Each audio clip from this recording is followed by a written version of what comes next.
Alright, what's up everyone? Today we're going to be making a Ponzu glazed pork taco. Kind of a mashup, something that's a little bit different from what a lot of people are going to be used to. And one of the things we're going to do right now is we're going to slice these shallots really thin. I peeled them ahead of time. This might kind of warped a little bit.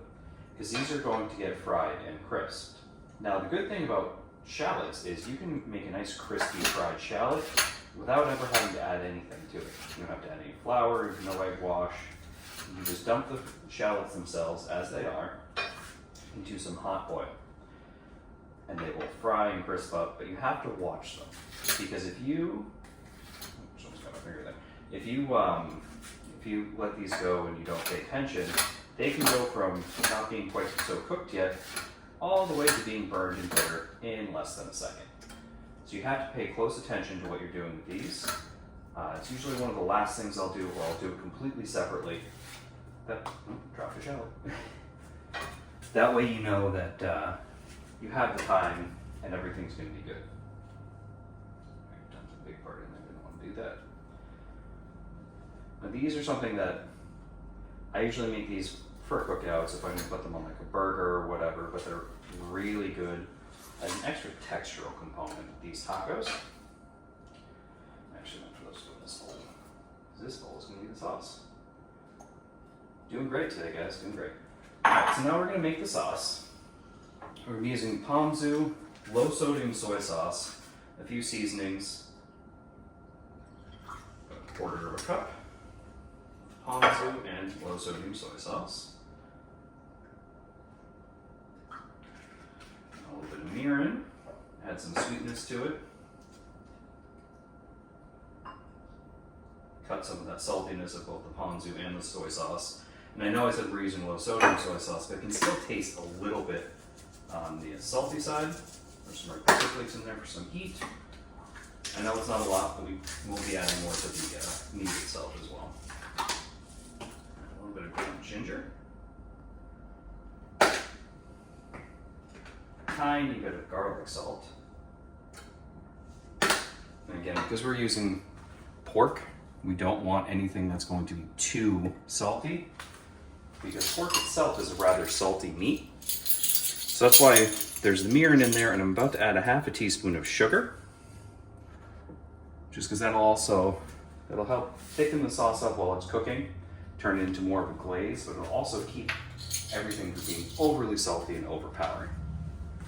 And I'm trying to work around a cat here. I'm sure many of you can relate. So give that a quick mix. I'm going to taste it and make sure it's up to what I'm looking for. And if you wanted to do this where you want it to be a nice thick glaze, because sometimes I use this when I'm making like a meatball, I'll glaze meatballs with it, you're going to want to add ketchup. I know that sounds weird, but you won't be adding any sugar. You'll be adding the ketchup, which will be both the thickener and the sugar element to the sauce. Touch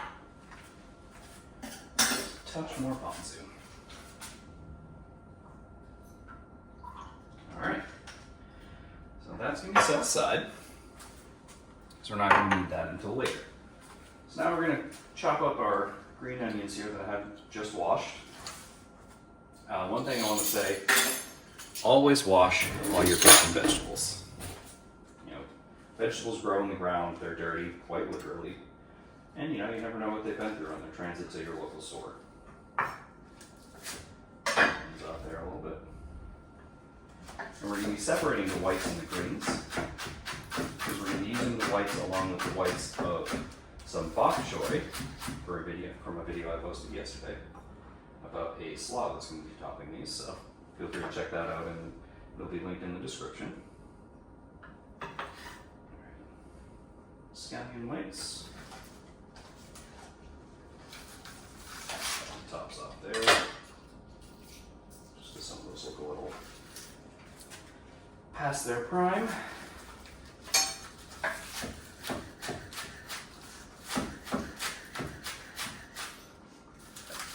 And one of the things you're going to notice when you're making something like this, it goes well. I'm doing it as a taco, but it goes well as like a rice bowl or anything really.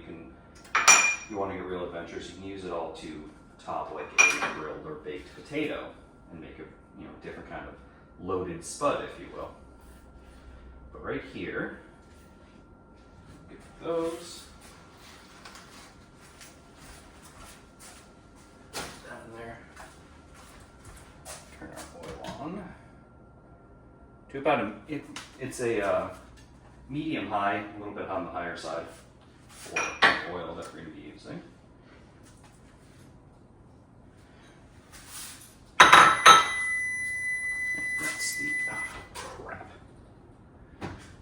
Seasoning my griddle and I left that in the oven, so that's going to stay there. But we're going to be using the oven to warm our tortillas. So next we're going to get our pan a little bit warm. And then we're going to add a neutral oil. We have just a vegetable oil that we're going to be frying the shallots in, but we want a neutral oil. Get off the counter. We want a neutral oil to dip the meat in as well.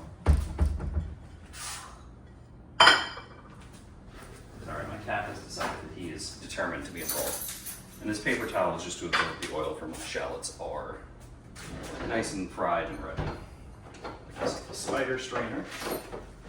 Get those in there good. You always want to warm your pans first before you put anything in them, like any of the fat or anything you're cooking, because that's what's going to keep them non-stick. A lot of people think that it's just going to be non-stick forever, but there's a good order to things to do it the proper way. Limes, we're going to be making a sriracha mayo, so we're going to need those. Do that while the pan's warming up. So in here we're just going to drop in some sriracha sauce, some mayo, and some lime juice, and we're going to mix that until it's a nice drizzling consistency.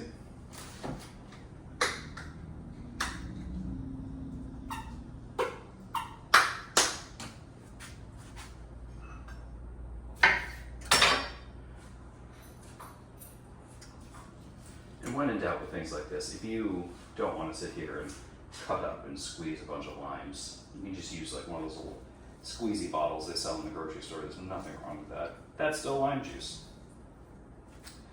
I just like these little extra, in case you haven't noticed. Yeah, mix that together.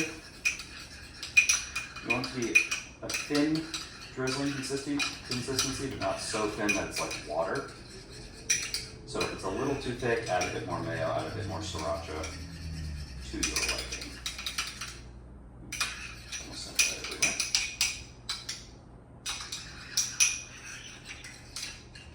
Oh god, I'm splashing it all over myself. Cooking is messy.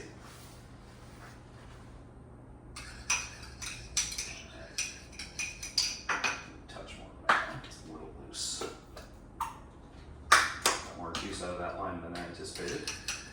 That's one of the downsides of using fresh fruit, is sometimes it's unpredictable. It can be a really good lime or orange or whatever you're using, or it can be very, very light on the juice, or have too much. Sometimes that's hard to tell ahead of time. All right, pan's nice and warmed up. Some oil. Now we're going to toss in our bok choy whites. Yeah, it wasn't as warm as I wanted, but it's too late now. Once those start sizzling, we'll add the scallion whites as well. That should be good. And if you're ever wondering how to test if your oil is hot enough, what you do is you take a pinch of flour and you drop it in. If it sizzles, it's hot enough.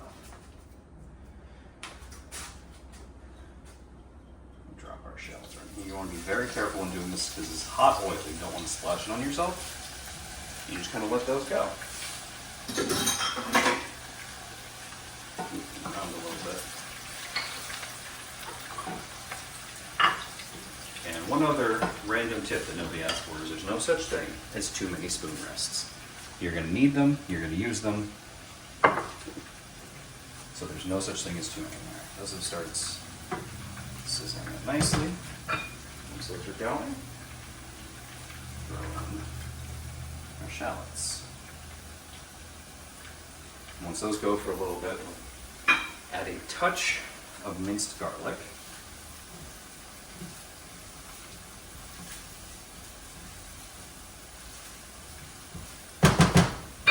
Once that starts to be aromatic.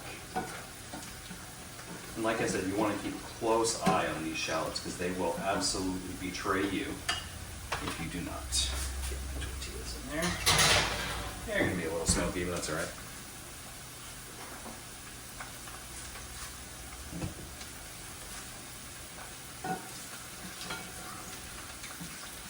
But these are a great thing to add to, like I said, burgers, hot dogs, any kind of taco, any kind of meal that you're cooking that needs a good crunchy element, but you don't want to have to sit there and bread and do all that kind of junk that everyone kind of dreads doing. It's not prepared. Oh, mixed garlic. And those are nice and brown already. These take very little time. Just want to get some of the bigger ones and quick chance to brown up, and then I'm going to take them out and put them on the paper towel there. So that's garlic.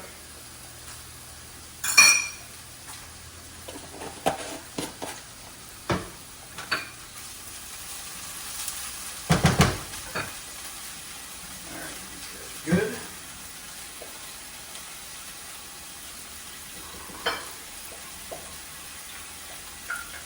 As you can see, most of these look pretty well cooked. Some look really dark, because like I said, they can turn on you in a second. So you got to be very careful. I left them in just because some of the bigger pieces weren't cooked yet. And I didn't feel like trying to scoop everything out all at once. Here by myself, if there's a few that are a little bitter and can't be eaten, so be it. All right.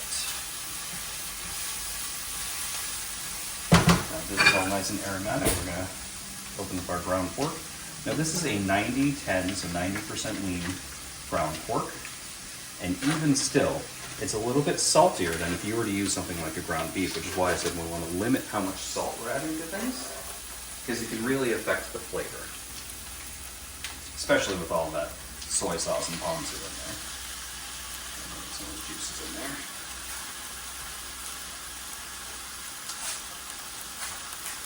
And of course, as I start filming this and cooking on an electric stove, it has gotten violently dark outside, like there's a massive storm forming, so this should be interesting. If we lose power, we don't have dinner. That'll be fun. Put some pepper on there.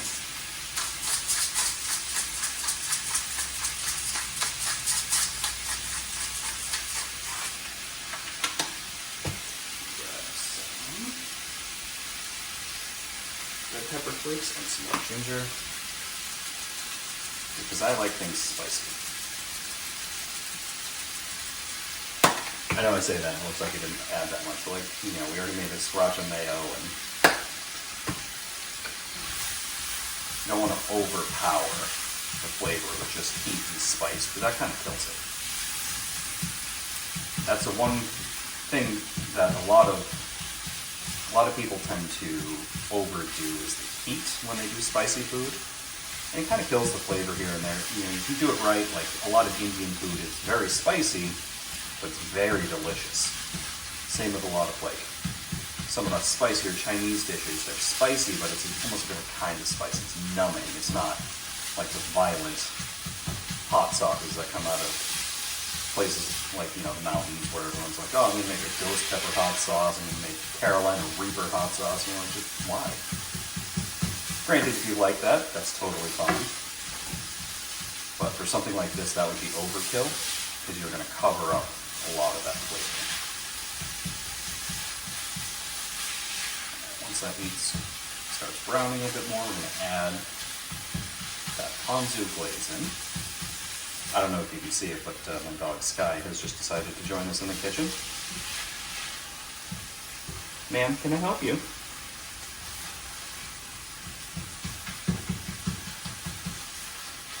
This is another one of those meals that's good for a weeknight because, as you can see, it's very fast. It's something that you're going to be cooking for not a whole lot of time. you're just going to be going, getting it going. You know, the chopping of things takes the longest, but just going to get all that incorporated. But it only takes 10-15 minutes from cutting board to plate, which is why I like it. And you can do things at the same time. So like we made that sriracha mayo while the pans were heating up, you know, and the oven was heating up for the tortillas. If you have a tortilla warmer and you want to do it in the microwave, because it's about 1,000 degrees outside, that's totally valid. I probably should have done that because it is making it quite warm in here when it's already 109 outside. And yes, that's the actual temperature we had today, was 109. So turning the oven on was probably not my smartest moment. All right, now those are almost incorporated and thickened. We're going to add the scallions. And if you wanted to add more vegetables, you could. I'm adding on the bok choy slaw I made that I mentioned on top of the meat when we get to that stage through the assembly of the taco. So I have a little bit of extra veggie going. But if you wanted this to be a little bit healthier, you want more veggies with it, bok choy greens are great. Throw in some shishito peppers in here, throw in like a yellow or white onion in here. If you want a little bit more heat without sacrificing all the flavor, you can throw a milder pepper, or like a Thai chili pepper.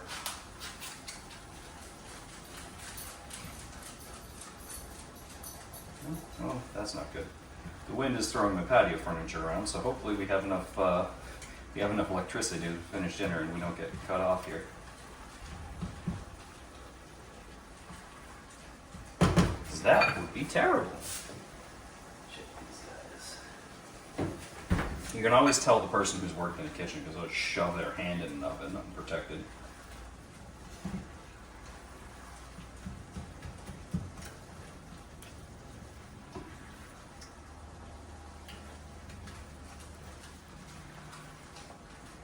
Real nasty outside. It's kind of distracting me, which is not good.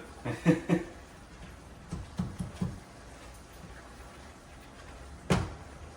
just going to let that cook down a little bit. Hello, Sky. Can I help you? You're a good dog. Say hi to everybody.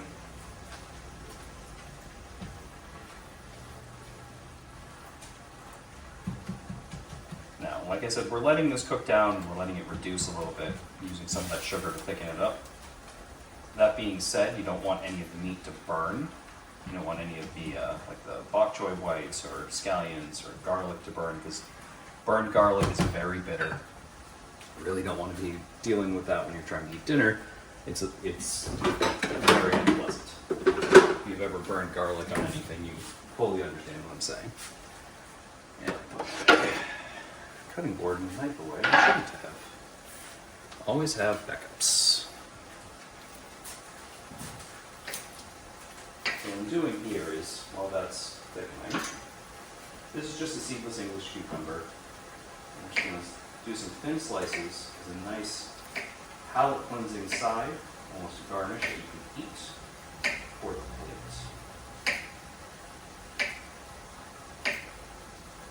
Something I've learned from a lot of like Japanese restaurants and Japanese cooking. You'll see like a nice fresh thing on the side.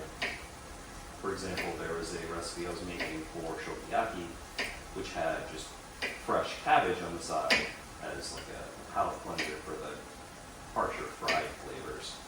And I started doing that with some things with like when I had the fried rice the other day, because it really adds a nice fresh component to your dish. Even if you do have something fresh like bok choy slaw in there, it just gives a little bit of extra. Turn that down, let it simmer. Get these out because they are done.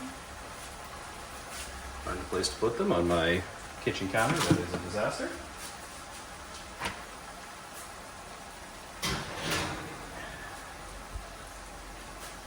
Good news is my griddle is mostly seasoned. All the oil and seasonings that I put on there are smoking off right now in the oven. I'm gonna have to do that again anyway, so. And before anyone writes in the comments about the guide on that, it's something new that I'm just doing now, so I don't actually have the best track record. I'm basically redoing it because it's a little rusty. Just taking some of the rust off and getting that going. So it's something that I'm still learning. Once I have a good routine down, and once I have all that figured out, I will probably make something, because I know taking care of things like cast iron and the newer versions of like carbon steel, it's a little bit difficult if you're not used to it. All right. So now, I'm just going to take some of our tortillas. Our meat is done. So we're going to put some of that on there real quick. Get a good spoon for this. Oh, it's a sloppy spoon. We want that sauce.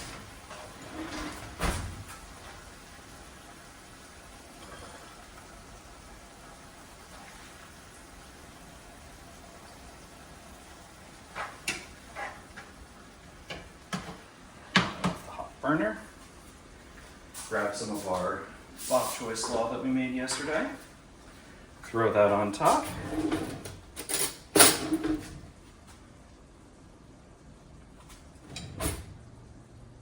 I wish I had a better name for this. If you guys can think of something, let me know down in the comments, because I just call it a bok choy slaw.